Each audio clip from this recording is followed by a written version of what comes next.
We work in Wellesley's Career Education Office with current students and with graduates who are applying for scholarships and fellowships, who have questions, who are working on applications, who got called as finalists and are prepping for interviews, who have offers and are trying to figure out what to do. We work with folks at lots of different stages. Who the heck are we? I'm Kate Dalinger. I'm the Director of Fellowship Programs here at Wellesley. I've been doing fellowships advising for more than a decade. For the last 2.5 years here at Wellesley, but for 9 years plus at Yale before that. So I've had a lot of fun working with students interested in every topic from anthropology to zoology and everything in between, folks from all around the globe, folks of traditional age and non-traditional age, every imaginable citizenship and situation. So for those of you who are wondering, am I in the right place? The answer is yes. And I'm joined by... Hi, I'm Caitlin Roberts-Dunneman. I'm the Program Manager for Fellowships. I don't quite have Kate's track record of fabulous fellowships tenure, but I joined the career education team last May, and I love it, and it is my joy and my jam, not only my job. And yeah, so my background is in art history and museum work, but I taught for 2 years at the University of Colorado Boulder and realized that undergraduates are awesome, spoiler alert. And I am very, very happy to be working with the fellowships team to make all sorts of cool paths and opportunities possible. So just to get a sense of who else is in the room, have we any seniors? I know we have at least one. Yay, 2, Hey. Excellent. Juniors, yay. Excellent. Sophomores, woohoo. First years. All right, you are all in exactly the right place because it is never too early, despite that this is fellowships for after graduation, and for some of you graduation, please come on in. Won't happen for a little while, but you are all in exactly the right place. So what exactly are fellowships and scholarships? Funding. They are opportunities, money to pursue a wide range of purposeful activities, most commonly study in the US or abroad, or a self-designed, choose-your-own adventure type of proposal, and we'll get into some specific examples of those later. Other fellowships offer funded opportunities for structured activities, like the chance to be an English teaching assistantship, or to pursue a professional placement or a service placement of some description. Sometimes scholarship, fellowship, grants, these terms get used interchangeably. I could tell you how I define it, which would be helpful so you'd know what I meant every time I said it, but everybody else would use those terms really differently. Anytime you hear one of those words, think money, and you're good. So I apologize for the confusion, but the bottom line is they all offer terrific opportunities, and not necessarily just for study. So before we get any further, I want to do an activity, and I promise that this will be brief, and I will explain this slightly strange image. I want everybody to close their eyes. So raise your hand if any of these thoughts have gone through your head. I'll never get a fellowship because I'm not a US citizen. I don't have a high enough GPA. I don't know what I want to do after graduation, or I don't have the next 10 years of my life planned out. I'm not the type of candidate they're looking for. Okay, great. Hands down, eyes open. 1, 2, 3, 4, 5, 6, 7, 8, 9. Okay. 9 out of 9 people in this room had their hands raised for at least one, most likely 2 of those worries, right, or more. So here's the thing. All of these worries are based on myth. So there are fellowships for every single nationality out there, fellowships that have no GPA requirement. Furthermore, GPA is just one piece in a larger application, right? So it's one thing that's considered among many. You don't have to have your whole life planned out, I promise. In many cases, putting together a fellowship application can help you articulate what you're interested in and help you figure out what you might like your plan to be. And most importantly, and I cannot emphasize this enough, there is no perfect or specific type of candidate. It's all about fit and feasibility, right? And in the fellowships office, we're more than happy to talk about what might work for you, right? So one of the things that we're going to ask you to do, I know that those myths are like, oh, in there, right? Maybe just sort of suspend your disbelief just for sort of this hour, right? And think about what might be possible rather than talk yourself out of it right off the bat. And here's the other thing, Caitlin and I will always be honest with you. If you come to us with a proposal and we're like, I see a weakness here or a hole there, or I I don't know if this is the right fit. We'll raise those concerns so that we can have a frank and an honest conversation, and you can make a good and informed decision for yourself about what you want to do with that information, and we'll help you brainstorm what to do with that information. Even if you're not necessarily a good fit for something, or a proposal that you want to make is not necessarily the right fit for one thing, doesn't mean it's not going to be a really good fit for something else, or that you might not be a perfect fit for something else, or another opportunity might not be a perfect opportunity for you. We know that we are asking you to make yourselves vulnerable in thinking about these things and maybe putting an application forward, but we promise we'll always be honest with you. That's only fair. Great. So why is now the right time to start thinking about fellowships? Because deadlines can sneak up on you. I'm sure you're all familiar with the phenomenon. If you're looking for funding for something you're hoping to do during academic year 2021, application deadlines could be as soon as May.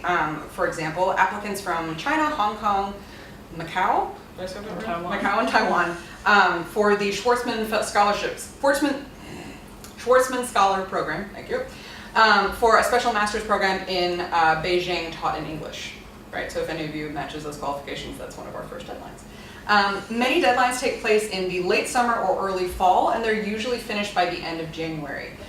January, for example, is when the common application for the Wellesley College graduate fellowships are due each year to support graduate and professional degrees. Just as you shouldn't wait to apply for a Wellesley internship until you have the internship funding. No, wait, that's not the other way around. Yeah, the other way around. Just as you shouldn't wait to apply for funding until you have the internship opportunity, you shouldn't wait to apply for graduate funding until you are into the program. So some scholarships have deadlines even before you apply to degree programs, or about the same time as you'll be applying. So we just really don't want you to miss out. The good news is that if you're here right now, that means you're already starting to think about it, right? So you're already beyond square one. You're sort of starting to ask the right questions and showing up for the right info sessions. So that's And seniors don't panic. Even though we were Yes. just talking about funding for 2021, there are still slews of opportunities for alums, and now is exactly the right time to think about this if you're thinking of applying in this summer or fall, or after you graduate. And in fact, Wellesley is thrilled to support alums. You don't have to be an on-campus student. The only difference might be, for example, if there's a campus interview, we'd interview you via Skype or something instead of dragging you into a classroom somewhere. So no worries there. But timing is important, and also part of why we're thrilled to have you all here is that starting to think about this. This is the time to do it before the deadlines sneak up, before the stress accumulates. I know seniors are feeling it now anyway, but I promise there are answers ahead and good things will happen. Speaking of timing, come on in. So now we're talking about myths, we're talking about deadlines, we're talking about things to do. I can hear all of you hitting the brakes in your head, right? How can I possibly fit one more thing onto my plate and remain a functional human being, right? So here's the thing. Already, by being here, you've taken a really important first step at exactly the right time. It's totally possible, in fact, advisable, to approach applications progressively in small bites, right? So investing small chunks of time over the next several months will bring massive dividends in the future, right? So like rather than sort of putting it off and putting it off and putting it off, and then the deadline is the next day and you're trying to write your personal statements and your head is exploding and there is no amount of caffeine that will save you, right? If you start to take chunks out of that bit by bit, and we're more than happy to help you make timelines, right? By what time should you maybe sort of have like an outline? By what time should you maybe talk to your professors? By what time should you have your first round draft? We're more than happy to help you with those timelines so that those little bites of time that are really very doable will end up with a fabulous application without that sort of head exploding last minuteness, right? So that's a thing that can be avoided. And in fact, there are already timelines for a whole array of things on our website, so we're trying to help you out too. Let's look at a few examples of where fellowships could take you, because it's a big, wide world. You could go lots of different places. They could, in fact, take you pretty much anywhere in the world. Whether you're applying for a travel fellowship like the Watson, we couldn't fit all three of last year's winners up because the slide wouldn't let us do that. But last year we actually had 3 graduating seniors win the Watson to do design your own adventure, travel around the globe. The sky is pretty much the limit. There are also opportunities like Wellesley's Knothel Traveling Fellowship, Even things like the Fulbright Study Research Grants can take you to one of more than 140 countries around the globe. There are lots of possibilities. By the way, almost nothing is limited by citizenship. The US Fulbright is one of those things, but the Watson, the Wellesley Awards, a whole slew of things not limited by citizenship. There are other kinds of design your own adventure awards, like the Knaufel Traveling Fellowship. Here we have somebody who was looking at Chinatowns around the globe and the Chinese diaspora and exploring language and identity and a whole slew of things, and it was a really amazing year for her. Other kinds of design your own adventures. I know the Fulbright doesn't sound like a design your own adventure. It's not as outside the box as the Watson. It tends to be more a research proposal, a study research proposal. But nevertheless, you can still design what you're going to do in that year and what kinds of activities are of interest to you, what kind of thing you want to research. We have a current class of 18 alumna doing a Fulbright in Portugal right now, looking at female entrepreneurship. Like, it doesn't have to be just in the classroom. She is working with a faculty member at a local university who's looking at entrepreneurship, but she's also working with local nonprofits and women's business organizations and things. And it's a really cool project, which takes some of her interests in the classroom in political science, women and gender studies, economics, et cetera, and applies it out in the real world. And it's, again, it's a really interesting take on various kinds of interests that this person pursued both inside the classroom and in internships and other things before graduation. You never know where fellowships might take you. They might actually, I mentioned some more structured opportunities. So the Wellesley Yenching Graduate Fellowships offer Wellesley graduating seniors and alums. And in fact, that application deadline has not passed for this year. You could go and teach English to university students in Nanjing, China, or in Hong Kong. If you have excellent Mandarin, you could go and spend a year working for the National Palace Museum in Taipei. There are other kinds of cool possibilities too. And you could look for jobs and things as well. Sometimes fellowships offer placement and funding, just the way if you win a job, if you get a job, if you get paid by your employer. In the instance of something like this, part of your employer, one of your employers is Wellesley College and one is the host organization abroad.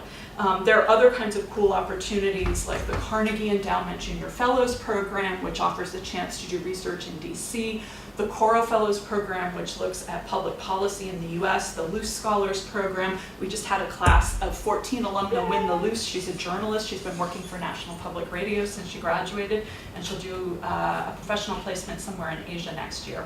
We're waiting to find out where, which will be really exciting. There are opportunities to do service abroad, whether you're looking at Princeton in Africa, Asia, or Latin America, or the Science and Technology Policy Institute Science Policy Fellowships in DC. There are just lots of different possibilities for placements. In one of the biggest named ones that a lot of people have heard of is the Fulbright English Teaching Assistantships. This is a recent class of Wellesley Fulbrighters, most of whom did English teaching assistantships, and at least one of whom actually extended her year in Taiwan to a second year. She was having such a good time and really enjoying teaching English to elementary school students in Taiwan, and they liked her enough they kept her on for another year. Depending on where you go and what you want to do, you may or may not need to have the language of the host country.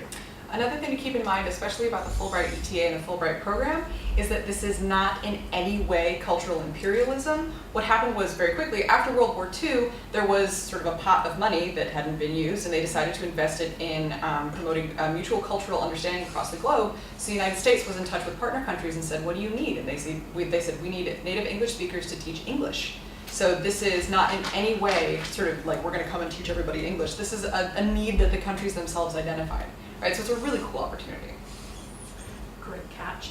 Other kinds of placements abroad include Wellesley opportunities for seniors from a variety of different places. So for example, the Soriano Fellowships offered through the Davis, you could spend some time working at the Louvre.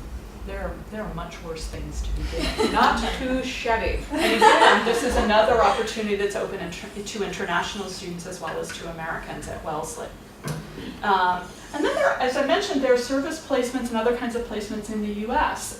Immigrant Justice Corps, Monica is a fellow there right now and having a really good opportunity working to try to connect immigrants to really good legal advice to help them with the struggles of applying for citizenship or for dealing with other kinds of issues.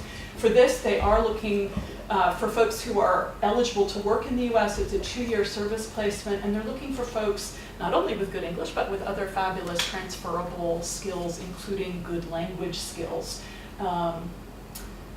And then there's all kinds of opportunities for graduate study, speaking of structured programs. There are a zillion and 6 opportunities to do postgraduate study in the UK. I'm going to start with Cambridge because I went to Cambridge myself and had a scholarship that had nothing to do, by the way, with citizenship, leadership, or any of the rest of it. They just really liked my research proposal. Madeline Weeks did geographic research at the University of Cambridge as a Gates Scholar. There are lots of different possibilities, and many of them, by the way, don't have age limits either, and the Gates is one of them. Other opportunities, one perhaps the best known for graduate study abroad is the oldest international scholarship, the Rhodes, which supports graduate study at the University of Oxford. As of last year, citizens of any country are eligible to apply for the Rhodes. If you are interested in applying for the Rhodes, please come talk to me whether or not you are applying from one of the countries that requires Wellesley to nominate you first. I'd love to help you think about putting together the strongest possible application. Note that the new warden, as of January 18 as well, for the first time, so the warden is sort of the head of the whole Rhodes Scholarship, and for the first time, it's a woman, which I think is really exciting. And she herself has already had a really distinguished career, and she's shaken things up at the Rhodes. So this would be a really good time to apply for the Rhodes. Other kinds of cool opportunities like the Schwarzman Scholars Program, which is open to both international students and US citizens. You can apply as a graduating senior or after you have graduated. This is Savitri Restrepo Alvarez, who was in the inaugural class of Schwarzman Scholars. She was an international student here at Wellesley. We just had an American who'd been working abroad for several years named, and she's currently in Beijing at Tsinghua doing the Schwarzman Scholars Program. You don't have just to be interested in business, despite the fact that that's where Mr. Schwarzman made his money. Savitri is interested in international development and human rights. Folks do all sorts of interesting things with the Schwarzman Scholars Program. There are also wonderful opportunities if you don't want to do this kind of program, which is a little bit more sort of practically oriented. There's the slightly more scholarly Yenching Academy, again open to citizens of any country. There's a class of 18 alumna at Yenching right now from Korea. A really cool program. DAAD offers opportunities for all kinds of citizens to go and do postgraduate study in Germany. Wellesley's Knopfel for Foreign Study offers any graduating senior at Wellesley the chance to study outside the US or outside your home country if you're not a US citizen. Lots and lots and lots of other opportunities. So if you're interested in graduate study abroad, don't assume there's nothing out there. For those of you who are like, why is she trying to get me to leave the country? I'm not. There are all sorts of fabulous opportunities for graduate study in the US, and aren't you glad chem labs at Wellesley don't look like that anymore? The Wellesley College Graduate Fellowships, again, it's a sort of a homegrown, long-standing thing, hence the old photo. But the Wellesley College Graduate Fellowships support graduate or professional degrees in any field in the US or abroad. There are all kinds of other opportunities, including the Soros Fellowships for New Americans, for which DACA and green card holders are eligible, as well as naturalized US citizens and children born of naturalized US citizens. There are things like the National Science Foundation Graduate Research Fellowships, which support graduate degrees in STEM fields, but also in social sciences, including things like, the largest major at Wellesley, economics and political science. They've recently changed their rules because they want more people to apply for NSF at the same time as they are applying for graduate programs. And doesn't it make you more attractive to a grad program if you've got NSF and you bring money with you? It sure does. The answer to that is a resounding yes. Do it.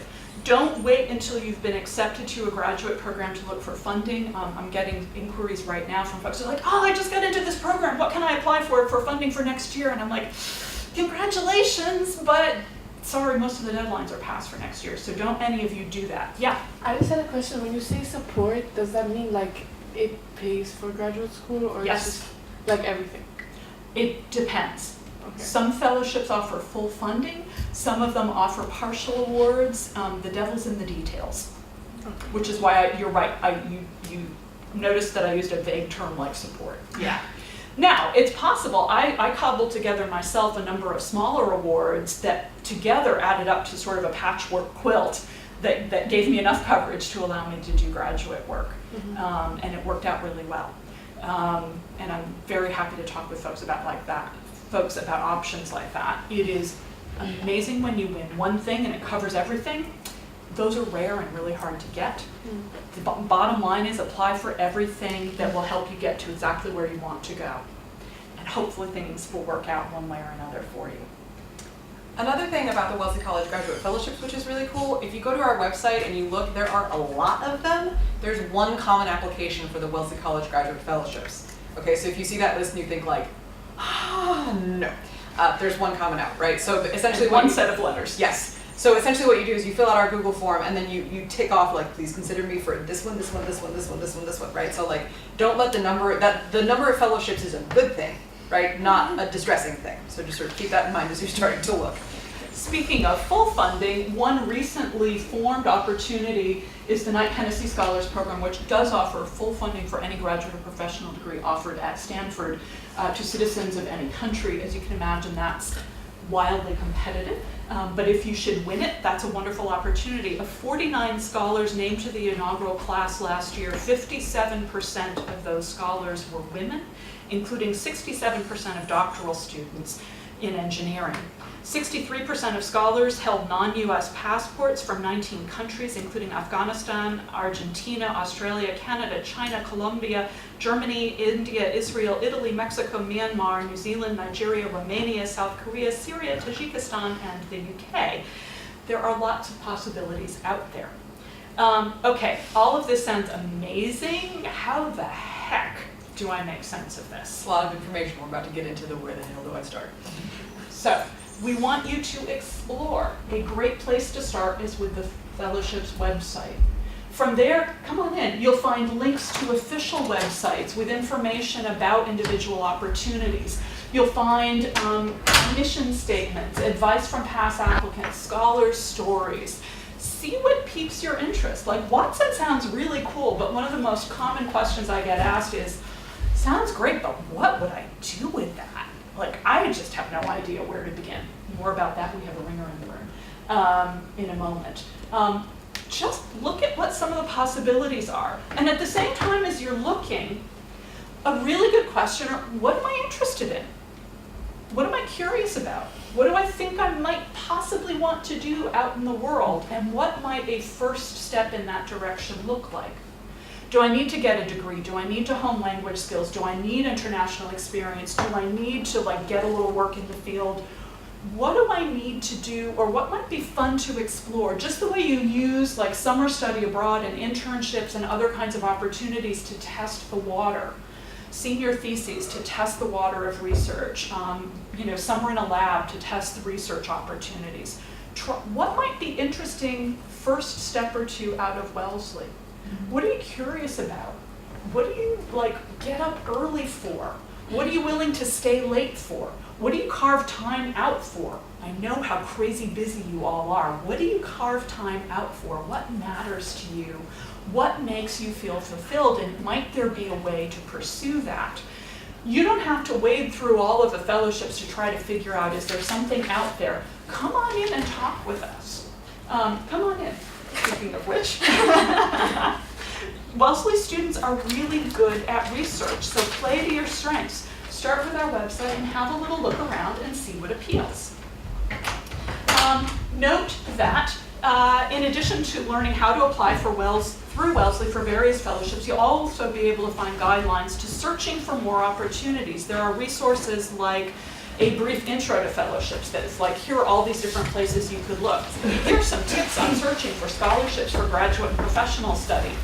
And it does link to things like the Wellesley College Graduate Fellowships and a bunch of big name things, but it's also like, here are whole other search engines. Here are tips to use as you're looking. We know you're smart, but a lot of this is new stuff. That's okay. You don't have to do it alone. There are also great opportunities too. You can find things specifically for students or fellowships and scholarship resources for alums or international students. You can also go to the deadlines listings and click on fellowship to reveal search filters, including research, grad school, international student, travel, service, undergraduate fellowships, and postgraduate fellowships. And all postgraduate means is after you graduate. It doesn't necessarily mean graduate school. We put tons of stuff in the deadlines that you don't have to apply for through Wellesley. So this has the richest listing of fellowship options on our website, even more than the fellowships pages themselves, which do a bunch of redirects and here's how to find things, etc. The other nice thing about the deadlines is that they're chronologically arranged. So it's easy to see what have I missed, or what's coming up, or what am I excited about, and try different filters and see what appeals to you or seems to meet your particular requirements. There are all kinds of good things, and again, you don't have to try to wade through which of these might be a good fit for me or which of these might help me do the thing. You told me to go reflect on what would be a good first step out of Wellesley. Come talk to me and let me see if I can help you find an array of things that will help you do that thing. Another thing about deadlines is that we always put eligibility. Yes. So you can instantly see Eligible. Yeah. This program is open to citizens of the US, Canada, the UK, New Zealand, and Australia between the ages of 20 and 35. So there you go. Sometimes it's really, really specific. But there are lots of others that don't cut off at 35, don't despair. Let's see. Check out Handshake and the events listings. We have another info session tomorrow about scholarships for grad school. After spring break, we're doing a whole slew of other things, including workshops. In Handshake is where you go to book a fellowships advising appointment to come talk with Caitlin or me without having to do it in a room full of people or at pop-ups. So we'd love to see you at the Lulu on a Friday or drop in virtually online. Appointments are available year-round via phone and video chat as well as in person. It is not the case that if you're not on campus, you can't talk to us. Please talk to us even when you're not on campus. We've literally spoken to people on the other side of the world several times actually. So that we save time. Again, things to do, explore options, and then again, the best thing to do is like you've piqued your interest with a few of the possibilities that are out there. If you start to feel overwhelmed, that's a good time to book an appointment and come talk. As you're thinking about what is it that I might want to do in the world in the longer term, and I promise nobody's ever going to hold you to that, whether you are a first year right now or a senior right now, or in fact, I was just talking to an alumna from the class of '79. I'm not holding her to what she wants to do in 10 or 20 years' time either. What are you interested in doing, and how might this proposal not only follow on from your preparation and background to date, but how might it prepare you for good stuff in the future? Think about, again, like that next step thing. So some of it is like, yes, there are cool possibilities, but like, what do you actually want to do? What might be a good fit for you? What might be interesting or valuable for you? As you're thinking about longer term career plans, it's a great time to get out there and think about what is it that you want to do in the world? What are the skills, the qualifications that you need to do to be able to do that? Could a fellowship help with that? Starting to mark your calendars with dates and possibilities, and just like maybe keep a notebook where you jot down ideas. I have no idea what the best way for you is. I'm hopelessly old school, so I tend to write things down. Get out there and talk to people. Smart and capable as you are, you don't have to do this alone. Talk to Caitlin and me, talk to your college career mentor, talk to one of our fabulous other colleagues in the careers office about like, what do careers in government look like? What do careers in arts look like? What do careers in social impact look like? What are some paths that I might start to explore? you can absolutely talk to all of those people about like, how do I get my internship or my job, but you can also have larger, more strategic conversations, and they love to do that. Now is also a really good time to go talk to faculty and other mentors, especially if you're looking at deadlines that you might need to meet this summer.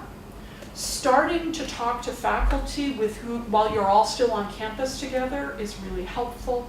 Talk to a summer internship supervisor who's doing work related to what you want to do in the longer term. Do an informational interview. Talk to alumni. Talk to various people for advice, and as they help you evolve your plans for the future, they get to know you better.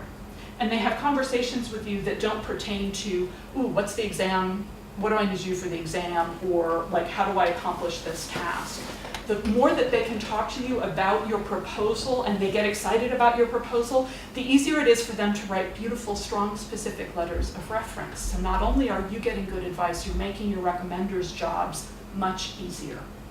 So don't be shy about getting out and talking to people. Starting to set things up, even if you decide that you're not applying right now, but you're applying later, getting stuff set up really helps. You want to be strategic.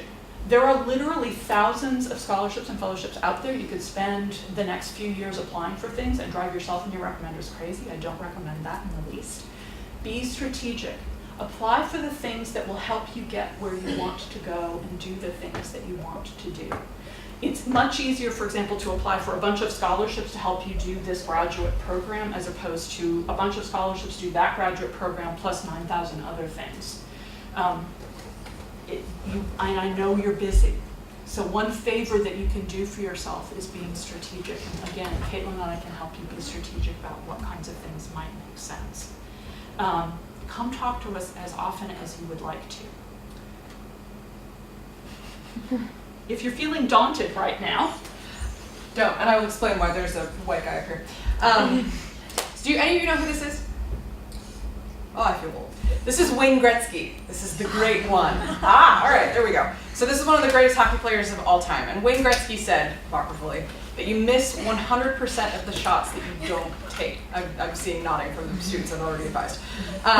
Yeah, so like, but why should we end on the slide of a middle-aged cisgendered white dude? How about Princeton's Kelly Kulzer, who was selected first in the National Women's Hockey League draft in June of 2016, who currently plays for the Metropolitan Riveters in the National Women's Hockey League. So, if she'd listened to the people who said, fuck, you'll never be able to do that, she wouldn't be there now. she's got really good stats. Every fellowship is looking for something a little different, and it might be you. So give yourself a chance. While some fellowships do have GPA cutoffs in an attempt to thin overwhelming numbers, many others don't. And no fellowship, or at least none that I can think of, and believe me, I know a lot of them, is looking for kind of a platonic ideal of something. They're looking for bright, talented, interesting people with cool ideas. You are all folks like that. And you are so much more than a number, whether it's GPA or age or anything else. Please don't decide you're not a good candidate for something without coming and talking to us ahead of time. Again, we're going to be honest with you. And yes, fellowships and scholarships are always competitive. But again, you miss 100% of the shots that you don't take. The other guarantee about fellowships is that there is value in the process itself. Fellowships can make some amazing things possible, but even if you don't get it, giving yourself the time to figure out what you really want to do, to invest in yourself by having some of those conversations you might not have, to practice making a good and persuasive case for yourself about what it is that you want to do. So whether it's this thing for this summer, or this thing for next year, or this graduate program, or this path in life. Those are good transferable skills that you are going to need again and again, whether you're applying for jobs, or you're applying for graduate or professional school, or you're applying for other fellowships. And I hope that you will apply for more than one fellowship. The most successful person you can think of has applied for many more things than she's gotten. And they're all transferable skills. If the worst that comes out of this is that you have that clearer sense and you've practiced some things and you've got a really good bunch of people behind you, it's useful. The other thing is that you don't have to do this alone. There are all kinds of resources, whether it's faculty and other mentors, whether it's Caitlin and me in career education and various of our colleagues, alumni, and a whole slew of other people. We're all out here to support you. And some of those resources are here in the room right now. And I'm Don't take gonna our ask word for you it. to come forward, troops. Yep, Yeah, come come on. Bringers, all of you. Oh, wow. Come join the crew. We have more speakers than audience today. That's okay. If I could get you, please, to, while you're coming forward, do you want to start with, Lucy, your name and your major and what you applied for, and maybe one brief thing about why somebody sitting here should think about applying for a scholarship or fellowship? Okay. My name is Lucy. I'm a senior. I'm a geosciences major. I applied for the Watson Fellowship, Knoffel, and the Helen Fellowship. And I kind of what Kate said, I really enjoyed the process of for Watson, it's just very open-ended. So just giving myself a lot of time to think about what I really want to do, and just spending that time just thinking was really helpful. So I would recommend that process. My name is Sophia Zupans. I'm a senior studying economics and math, and I applied for a Watson, a Fulbright, and a Knoffel. I think, like Lucy said, the most helpful part for me was putting down and articulating all the things that I knew inside I was really passionate about, but hadn't really talked to anybody else about in great detail. So that was useful, and then applying to the fellowships helped me be able to talk about my interest to other people outside of just writing it down on a piece of paper and sending it into some application or admission committee board. And also it was a lot of fun. Kate and Caitlin are great, and they've certainly made my senior year really fun in this process. And you started out a year ago knowing exactly what you were going to apply for and what your proposals were going to look like, right? Nope. There we go. I'm Anne. I'm a senior. I'm a senior right now, majoring in neuroscience, and I applied for the Coral Fellowship in Public Affairs, the New York City Urban Fellows Program, and the Government for America Fellowship. I really enjoy the process, as well as various people have talked about, but just being able to articulate what I'm really passionate for. There were so many different sectors that I was really interested in, like education, social policy, public policy, government. Really kind of narrowing down my specific interests and just realizing that throughout the process was really valuable. My name is Margaret. I'm a senior and I'm a double major in sociology and Middle Eastern studies. I've applied to the Rhodes, the Mitchell, the Knoffel, the Critical Language Scholarship, and then a scholarship in Singapore. So you can see I applied to a lot in a lot of different areas, doing a lot of different things. And I think the most valuable thing I learned throughout this process is because I'm interested in so many areas and I didn't know what I wanted to do, the act of applying and how I felt about the applications when I was doing them and the quality of the products I was able to come up with really reflected what I was actually interested in, as opposed to me thinking I was interested in everything. So the process is good at weeding out what you actually care about. Hi, I'm Maya. I'm a senior. I'm a double major in classics and political science. I applied to the Marshall, the Pickering, and the Boren. And I think similarly to everybody else, the process was really, really helpful, but I think the act of weeding down what you actually want to do when you get rejected, if you get rejected, sorry.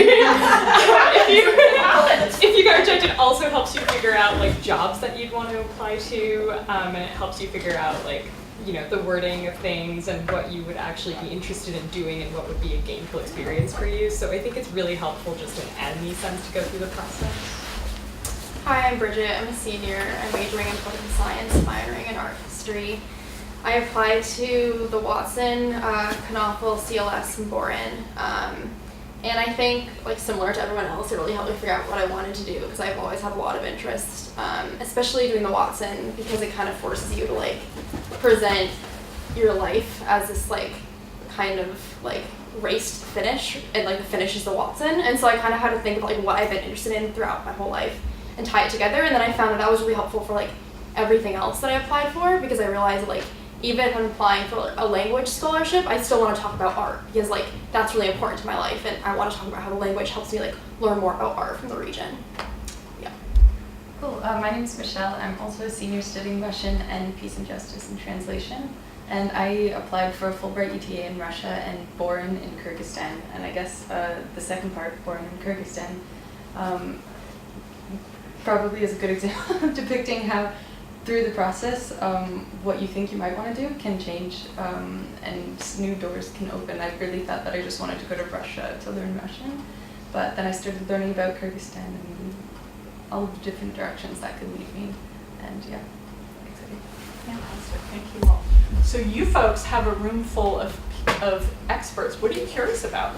What did we not cover that you want to hear more about? And I know folks have classes up. Go, go, go. Okay, as a senior, I just wanted to ask if all of the deadlines for those have passed for seniors, or Yep. if you can apply as alone. You or- could absolutely apply as an alum. Not for Watson and Knoffel, but for all the other things we're talking about and a zillion other things. And there is the Stevens, which is essentially a traveling choose your own adventure type of thing. So Watson and Knoffel, but only for alumni. Other questions? What would you like to ask folks who've been there, done it? Yeah. I guess, how did you balance like being a senior and all of the activities that come with being a senior and doing all of these applications? Good question. I think like it depends on what you're interested in applying for, but for me it was really helpful to start thinking about it over the summer, especially like if you have a little bit of time off. I ended up like writing a lot of my like Watson while I was like on an island like without Wi-Fi, and that was really nice just because like it gives you, if you give yourself a lot of time to think about it, like you'll end up with a much better application, I think. But these guys are really helpful. Once you come back to Wellesley, like if you come back with some ideas, then just like fleshing them out with other people and not feeling like you're like alone and doing this with all your other schoolwork. And I think, Kate, you can correct me if I'm wrong, but it's August 1st is the draft deadline, right? So for some of them to have Kate and Caitlin's eye over it, getting it in August 1st is just, even if it's a couple bullet points on a piece of paper, which one of my applications certainly was, it's just, it gets them thinking about it and it gets you thinking about it before you're even back at Wellesley. So it's not even just a deadline you set for yourself, but it's one that we're holding you accountable to. That's great. And then, could I add something really Yeah, briefly to that point? So, for a lot of these applications, you're basically asked to map out your life, your past, your present, and your future in this cohesive narrative that's going to convince people to give you money. And when you're doing that, it's really easy to develop blocks in thinking about your future in that cohesive narrative. So, just give yourself a lot of time to work through that, because even more than the writing, it's about working through it mentally. And you can't, if it isn't sticking or it isn't lining up, that isn't something you can just beat through with the hammer. You just have to give things time to work by themselves. And throughout like the semester, there are going to be a lot of different deadlines. Like for mine, they were all like somewhere in September, October, November, somewhere December, January, February. So it just keeps on going. I thought creating an Excel spreadsheet was really helpful. So you just have one place to go to, and if you apply, you just highlight it, underline it, or just cross it out, and then move on to the next one.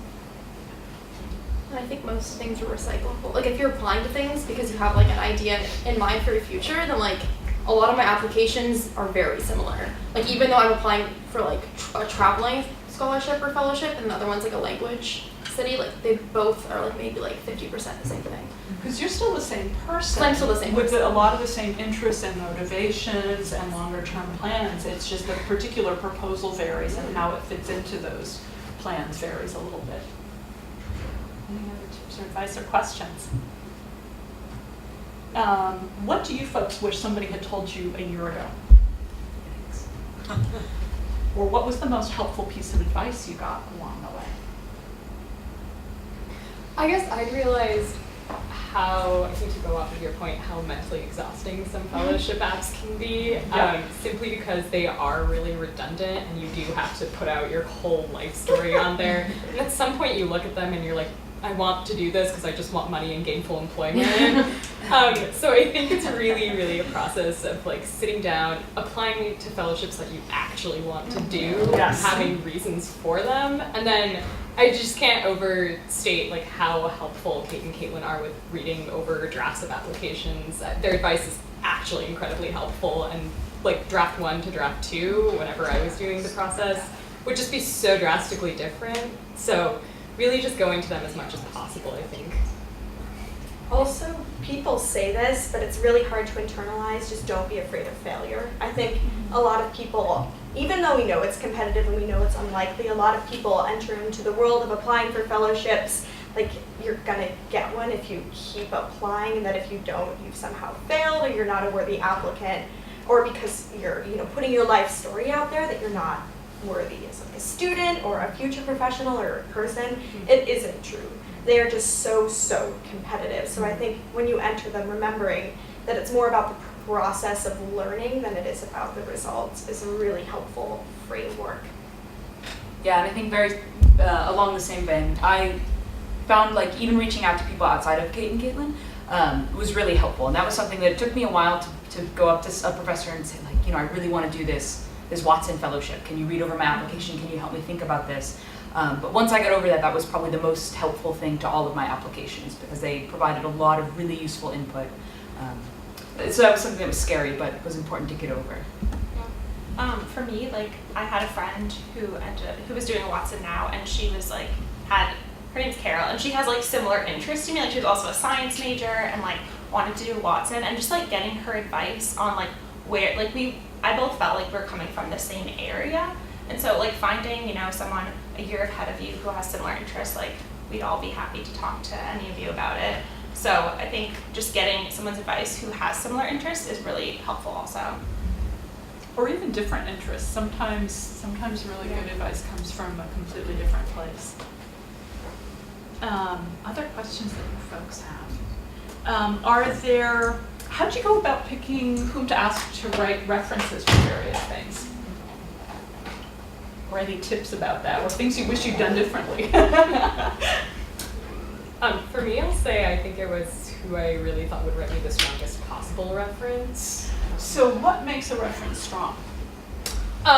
In part, I knew what some people would say because they sent me their reference letters in advance as like generic tablets. But I think people who can really speak to, I think your work abilities, to you as a person, to very specific things about you, something that's not generic, something that's very much about you as an individual that will really set you apart.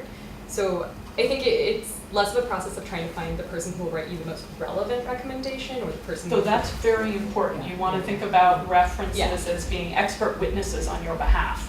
So an English professor who can say you're a beautiful writer and a good human being and all the rest of it is fantastic, but is not going to get you into a PhD program in astrophysics. Yeah. But I think also a process of like not figuring out, or not wanting the person who has like the biggest name in the department to write it if you know they're not going to write you the best letter. That's a really good piece of advice. Any other tips? For me, like thinking about professors who knew me outside of just the classroom, like it was really helpful to have professors who I'd like done research with or had like other experiences, you know, field trips or whatever, who like knew me and my like interests outside of just like being a student in their class. Because for the Watson, you're not proposing research, Yeah. you're proposing a year of solo travel, Yeah. so people who can speak to your ability to do something like that is really helpful. Yep. And also something that was useful for my applications was thinking about, with the recommenders, like what questions are going to be asked of my application? What are the things that somebody reading this is going to want to make sure like I can do? So a lot of my projects are related to palliative and end-of-life care, which is an area I've done research in, but nobody at Wellesley really does because it's out in the medical field. So the doctor that I work under has written a letter of recommendation for just about everything I've applied for. So that was important, so because she was the person that could attest to like my knowledge in that area and my ability to engage with it in a way that like Wellesley professors couldn't, but was important to my applications. Other questions that you folks have? Other things that you, again, wish somebody had told you or that you would really want to say to someone here? I mean, I think this has already been said, but like, just don't. Like, I think the worst thing you can do is not apply to something because you are yourself writing yourself off. Like, you aren't even giving someone else the opportunity to do so. But honestly, like, I think that's like worse than anything you could do, right? Just like not value yourself enough to apply to it.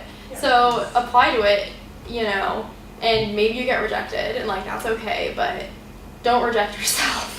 Yeah. To that end, did any of you go into any of your applications thinking like, obviously I'm going to get this. This is easy. It's cakewalk. No. How did you come up with the ideas for the things that you proposed to do?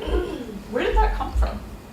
You didn't like wake up overnight and do it, right? I've worked with all of you. I know that's not true. I found a fortune cookie and it's So you are gonna. That's right. Yes, Here it is. It's me. Done. think it's useful, especially when you're applying to something like the Watson or the Knopfel, but really for any fellowship, is to think about what makes you special. And yeah, people say that, but what does it mean? It has to be true to you, it has to be sincere, and you should also try to think about what makes you different. And that isn't to say you should contrive some characteristic that you think nobody else has and it's only me, but really think about it. Think about yourself and just boil yourself down into one thing that you think people will like and want to pay you for, and then, write your application around that. And even if it's totally outside of the realm of your academic interests, like I'm economics and math, but all my proposals are public health or like related to medicine. And so on paper, it doesn't look like I should be doing these things, but it was really like that. Those were the things that got me really excited and what I was thinking about, like when I was waking up and doing for fun. So it made the most sense. It was the most authentic for me to write those applications. And by the way, and I love your advice, Margaret, like what's the thing that makes you, even if you're applying to do something that a lot of people do, how many people apply to med school every year? For more or less the same reasons. They want to help people. But no two applicants have exactly the same reasons for wanting to practice medicine.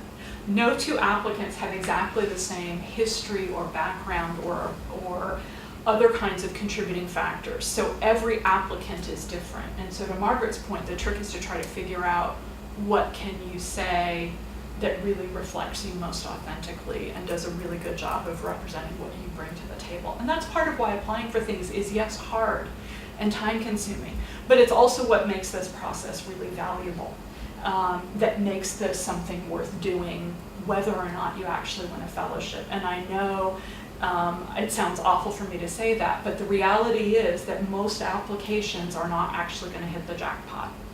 But the fewer lottery tickets you buy, the fewer shots you have of getting it, and the fewer shots you have of gaining from the process anyway.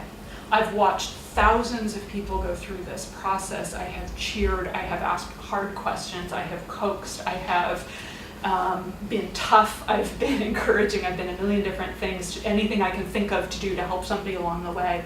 But I've watched thousands of people gain from this process and go more confidently into the future and do things they might not have been able to do without giving themselves the value of the time and the tough questions that all of these people have done.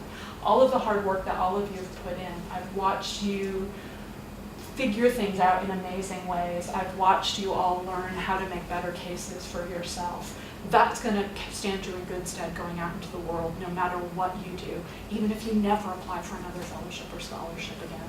It's valuable, transferable skills and experience. So do yourselves a favor. Your future selves will definitely thank you. In the meantime, thank you all so much. Bravo. And best of luck. Everybody keep your fingers crossed.